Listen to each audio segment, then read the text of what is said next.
Қайырлы күн оқушылар. Бүгінгі көңіл-күйлеріңіз қалай? Жақсы! Олай болса, осындай жақсы көңіл-күймен сабағымызды бастаймыз. Өткен тарауда біз үлкен тақырыптар өткен болатынбыз. Сол тақырыпты сіздердің қаншалықты меңгергендеріңізді білу мақсатында серпілген сауал атты әдіспен сіздерге сұрақ қоямын. Ал оқушылар дайындалайық. Қазақ тілінде неше әріп бар? 2. Өте жақсы. Олар нешеге бөлінеді? 2. Атаймыз. Дауысты. Сосын дауыс. Дауыссыз. Өте жақсы. Дауысты және дауыссыз. Так, дауысты дыбыстар. Нешеге бөлінеді дауысты дыбыстар? 2-ге. Қандай атайды? Жуан, жіңішке. Өте жақсы. Жуан дауысты дыбыстарды атай ғой.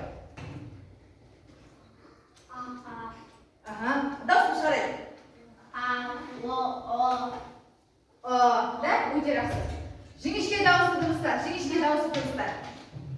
Жіңішке. О жатады ма? Сосын.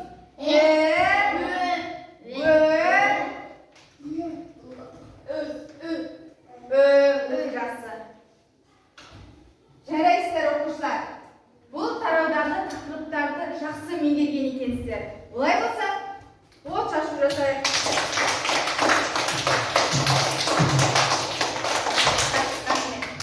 Ал енді бүгін үлкен тарау бастаймыз. Буын және тасмал деп аталады. Бұл тарауда біздер буынға бөлуді, сөздерді буынға бөлуді, сөздерді тасмалдауды үйренеміз, иә?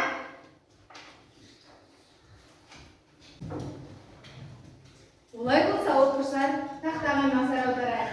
Бұл сөздер не болып тұрсыздар? Қандай сөз оқиық? Қандай айырмашылықты көріп тұрсыздар? Бірінші сөз буынға бөлінген дұрыс айтасыздар. Екінші сөз тасмал. Бүгін біздің тақырыбымыз буын деп аталады. Біз бүгін бұл тақырыпты кеңінен түсінетін боламыз. Бүгінгі сабағымыздың мақсаты тақырыбы бойынша мәтіннің мазмұнын болжайды, дауысты дыбыстардың буынын құрайтын біліп, сөздегі буын санын анықтайды. Жалпы оқушылар, сөз буынға бөлінеді.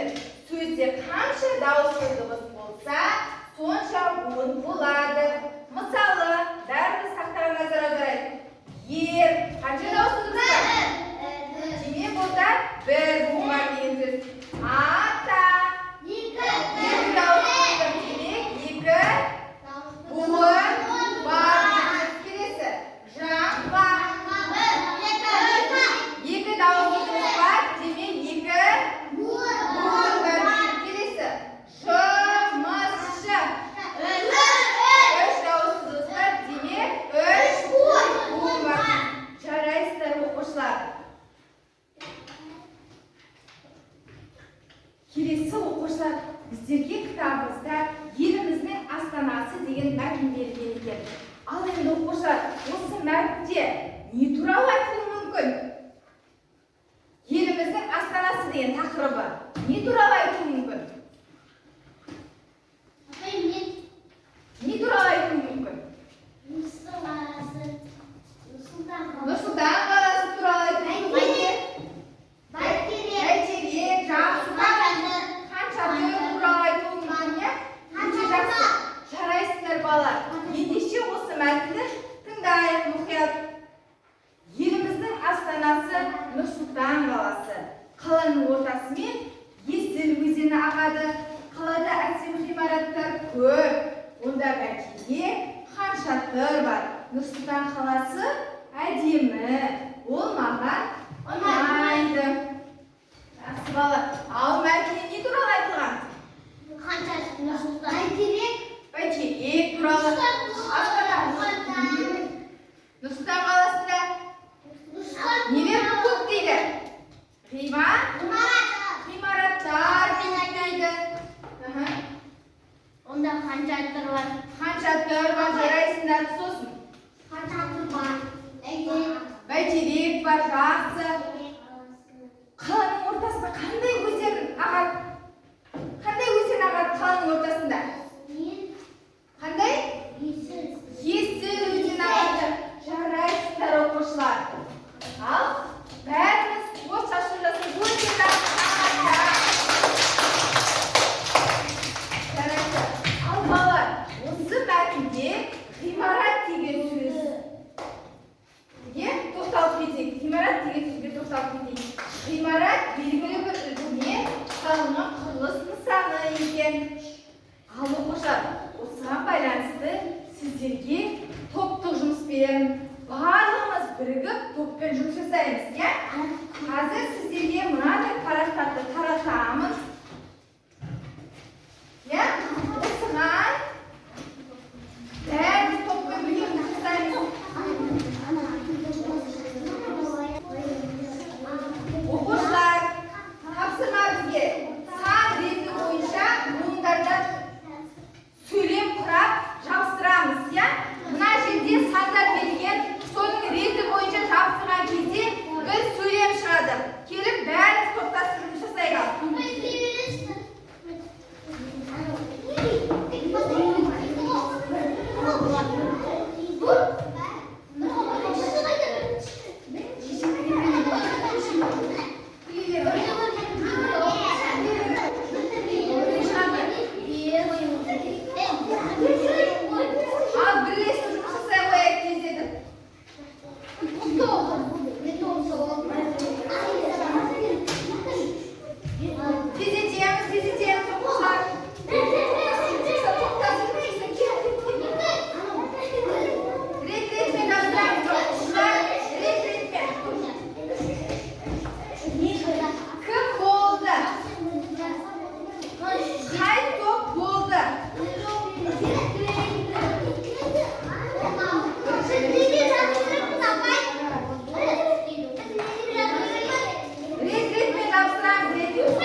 жинауға көмектесейік. Бірінші балалар жаттығу жасайды. Ал кірді, істейміз киімді. Былай. Сосын оны істейміз. Сығамыз.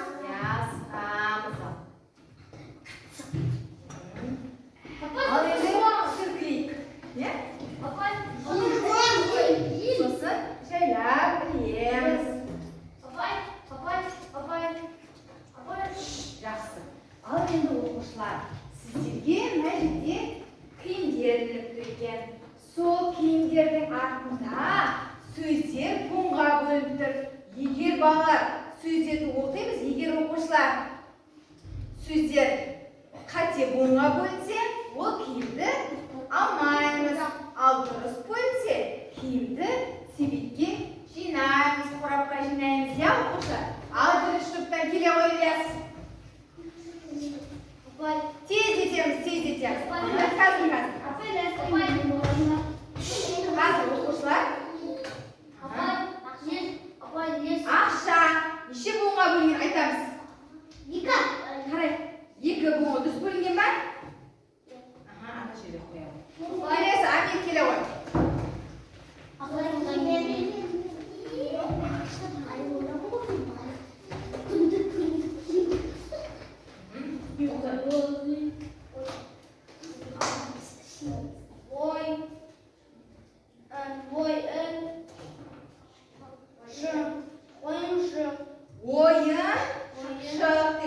Ал неше буынға бөлінген? Қарай, неше буынға бөлінген? Дұрыс па бөлінген? Дұрыс. Келесі. Келе ғой, Анизада.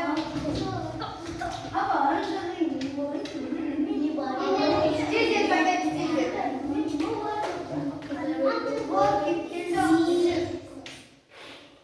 Қандай сөз? Қандай сөз? Шалайт бала.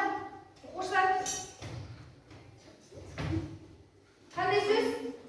Шаға. Шағала. Дауысын шығарам, шағала. Ал шағала екі буынға бөлінген ба? Екі буынға бөлінген, ол бірақ не дұрыс? Емес, қайт жақсы қояр. Келе ғой,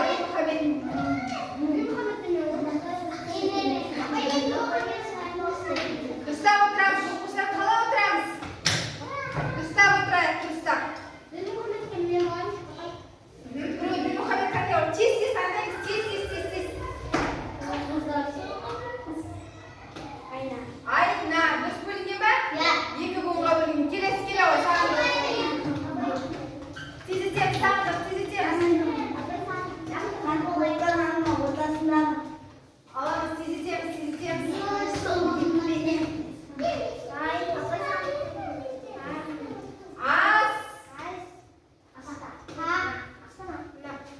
Астана неше буынға бөлінген?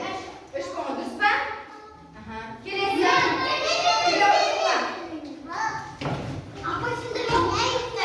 Тездетеміз. Неше буынға бөлінген? Дұрыс па? Үш буынға бөлінген. Келесі.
Бүгінгі сабақтарымызға тапсырма буын ережесін жаттап келеміз.